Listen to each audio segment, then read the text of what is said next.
Welcome to Penrose Learning, where we make understanding easy.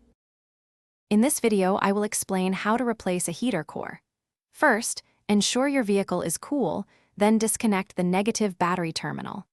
Next, drain the engine's cooling system completely. You'll then need to carefully remove various dashboard components to gain access to the heater box assembly. Finally, detach the two heater hoses from the firewall, being mindful of any residual coolant. With the dashboard open, you can now unbolt and carefully remove the entire heater box assembly from its mounting points.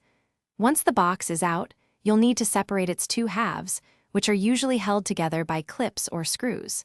This will expose the old heater core. Gently pull out the old, faulty core, being prepared for any remaining coolant. Now, carefully insert your new heater core into the housing, ensuring it seats correctly. Reassemble the two halves of the heater box, securing all clips and screws.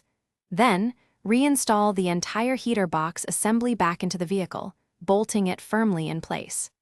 Reconnect the heater hoses to the firewall and begin refilling your cooling system with the appropriate coolant.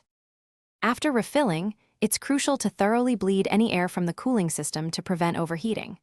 Start the engine, let it warm up, and check for proper heater function and any leaks around the hoses or heater box. Top off the coolant as needed.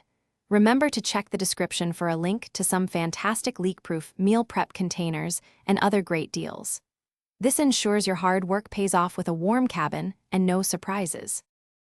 Thanks for watching. If this was helpful, leave a like and consider subscribing. See you next time.